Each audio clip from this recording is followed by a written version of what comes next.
आज से अगर 25 साल पहले की बात करें तो हमारे हिंदू समाज में काफ़ी जगह पर ऐसा होता था कि नाबालिग अवस्था में ही शादी करा दी जाती थी।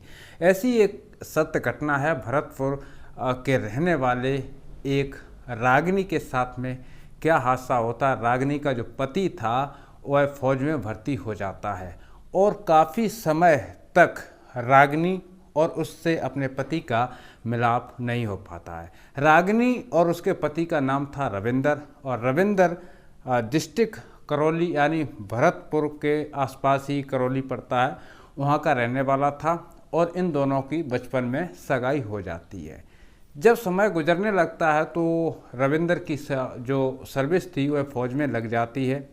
उसके बाद में आगे क्या होता है, क्या रविंदर फिर उस लड़की को लाइफ टाइम के लिए अपनी वाइफ बनाकर रखता है या फिर वाइफ को तलाक देने की बात कहता है। वीडियो में आगे बढ़ने से पहले आप सभी दर्शकों से हाथ जोड़ करके नम्र निवेदन है, यदि आप चैनल पर नए हैं तो चैनल को जरूर सब्सक्राइब कर दें, बेल आइकन को ऑल पर प्रेस कर दें, जिससे कि आने वाली हर स्टोरी का आप आनंद ले सकें। साथियों, रविंदर की शादी 1982 में हुई थी और तब इसकी जो उम्र थी लगभग 7 साल की थी और रागिनी की भी उम्र उस समय लगभग 5 वर्ष की थी।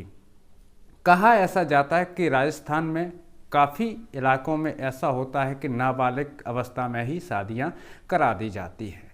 जब 18 साल का रविंदर हुआ और उस समय उसने सेना की भर्ती शुरू कर दी, यानी सेना की भर्ती को देखना शुरू कर दिया। रविंदर सेना में भर्ती हो जाता है और इधर जो 5 साल की रागिनी की शादी रविंदर के साथ हुई थी वह एक नाबालिग थी और उसको कोई भी होश नहीं रहता है कि हमारी शादी हो चुकी है। धीरे धीरे रागिनी बड़ी होने लगती है, 10 साल की होती है, फिर 15 साल की होती है तो उसको उसके गार्जियंस बोलते हैं कि आप शादीशुदा हो, मांग में सिंदूर और जो आपका श्रृंगार है वह आप कर सकती हैं। रागिनी बोलती है कि हमारी शादी कब हो गई है, मुझे तो इन चीज़ों का कोई भी ज्ञान नहीं है। फिर एक दिन ऐसा होता है कि रागिनी के फादर यानी जो गार्जियंस थे वह रविंदर को फ़ोन करते हैं कि अभी बेटी 18 साल की हो गई है और दामाद जी अब आप सगाई कर लो। इधर रविंदर की तरफ से जवाब आता है कि आपकी बेटी कि हमारे साथ शादी जरूर हुई थी लेकिन आपकी बेटी हमारे से काफ़ी छोटी रह गई है, अब हम उनको नहीं रख सकते हैं। एक यहाँ पर एज का इशू आता है, दूसरा हाइट का इशू आ जाता है। जबकि नाबालिग शादी करना हिंदुस्तान में अभी जो धारा बनी है कि 18 साल से कम आयु में हम शादी न कर सकते हैं और ना ही करा सकते हैं, ऐसा प्रावधान पहले नहीं हुआ करता था। लेकिन अब क्या जो रागिनी है वह रविंदर के घर वापस आ पाएगी या नहीं आ पाएगी, इसको लेकर के और रिश्तेदारों में काफ़ी चर्चाएं चल रही थी और इस बात का मसला हल करने की रास्ता निकाली जा रही थी कि किसी तरह से रागिनी को रविंदर के घर भेज दिया जाए। लेकिन रविंदर एक तरफ अपनी बात पर अड़ा हुआ था कि हमारे साथ शादी कब हुई थी, मुझे इस चीज़ का कोई ज्ञान नहीं है और आपकी जो लड़की है कद में बहुत ही छोटी रह गई है। रविंदर उसको अपने घर लाना नहीं चाह रहा था और जो रागिनी के परिवार थे और रिश्तेदार थे वह रागिनी को रविंदर के घर हर हालत में भेजना चाहते थे, क्योंकि वह आज से लगभग 15 साल पहले दोनों आपस में एक प्रेम बंधन यानी विवाह के रिश्ते में बंध चुके थे।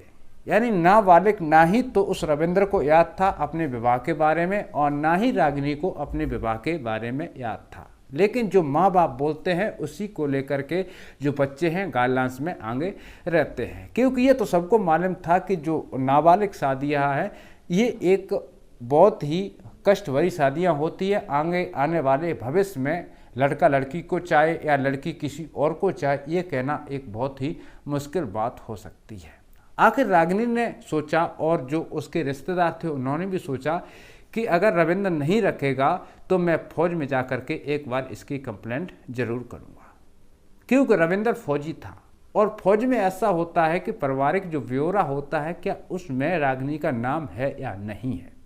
वहाँ पर जा कर के रागिनी वहाँ के कमाना अधिकारी महोदय से मिलती है और बताती है कि हम ऐसे ऐसे रविंदर की पत्नी हैं। जो वहाँ के कमाना अधिकारी महोदय थे वह पूरे डॉक्यूमेंट मंगवाते हैं। क्या रविंदर की पत्नी का नाम रागिनी है या नहीं है। जबकि फौजी डॉक्यूमेंट में देखा गया तो रविंदर की वाइफ रागिनी के नाम से वहाँ पर रजिस्टर्ड थी। फिर भी रविंदर इस जिद पर अड़ा था कि हमारी शादी नाबालिग यानी जो बचपना था उस समय कर दी गई थी और हम इस रिश्ते को अब स्वीकार नहीं कर सकते हैं। रागिनी की जो जिंदगी थी एक ऐसे मोड़ पर खड़ी हो चुकी थी, ना ही वह दूसरी शादी कर सकती है और ना ही रविंदर उसको रखने के लिए तैयार थी। अब आगे की कहानी क्या होती है कि जब रागिनी उसको अपने पूरे डॉक्यूमेंट क्लियर देख करके और फौज से वापस अपने घर पहुंचती है और एक दहेज प्रथा केस का वहां पर कोर्ट में जा कर के नोटिस डाल देती है। काफ़ी दिनों तक दहेज प्रथा का केस चलता रहा, लेकिन कोर्ट में जज साहब ने साफ कर दिया कि रागिनी को रविंदर सिर्फ हाइट छोटी होने के वास्ते नहीं रख रहा है, बाकी सज़ा का हकदार रविंदर है, रागिनी निर्दोष है। लेकिन फिर भी जो उसका कोर्ट का फैसला था वह रविंदर के पक्ष में आया। कोर्ट ने साफ बोल दिया कि आप रागिनी को खर्चे के हिसाब से तलाक दे सकते हैं, यानी रविंदर से खर्चा लगेगा, उसकी लाइफ है, लाइफ स्टाइल या जीवन तक उसको कुछ खर्चा देना पड़ेगा और उन दोनों की तलाक हो सकती है। जब एक दूसरे की तलाक हो जाती है कुछ खर्चे के हिसाब में, साल 2 साल 10 साल बीत जाते हैं, उसके बाद में रविंदर की इधर जिस दिन तलाक हुई उसके 2-4 महीने बाद दूसरी शादी हो जाती है और जब दूसरी शादी हो जाती है उसके एक बेटा जन्म लेता है। लेकिन रागिनी ने कहीं पर भी दूसरी शादी नहीं की थी। होता क्या है कि कुछ समय बीतने के बाद में जब रविंदर का बेटा 4-5 महीने का होता है तो उसी समय रविंदर की वह दूसरी पत्नी खत्म हो जाती है। अब रविंदर सोचता है कि अब मैं फौज की ड्यूटी करूं या इस बच्चे को संभालूं, आखिर बच्चे को छोड़ूं तो किसके सहारे छोड़ूं।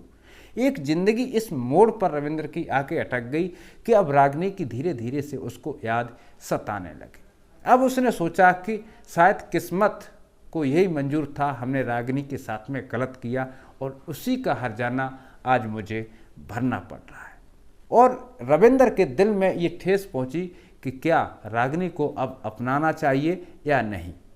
रविंदर के मन में ये बात खटक रही थी कि अगर मैं रागिनी को लेने जाऊं तो किस मुंह से जाऊं, आखिर हमारा तो दोनों का तलाक हो गया है।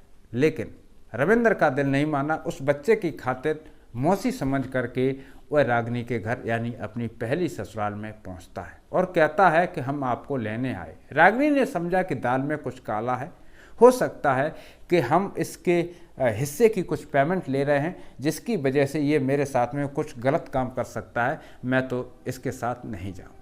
रागिनी ने रविंदर से बोला कि हम आपके साथ जाने के लिए तैयार हैं, आप ऐसा करो कोर्ट में चलिए और कोर्ट में एक हलफनामा लिख के दे दीजिएगा जज साहब के सामने कि हम रागिनी को स्वेच्छा से अपने साथ रखना चाहते हैं और हम इनको सही सलामत रखेंगे, कुछ हो जाता है तो मैं उसका जिम्मेवार हूँ।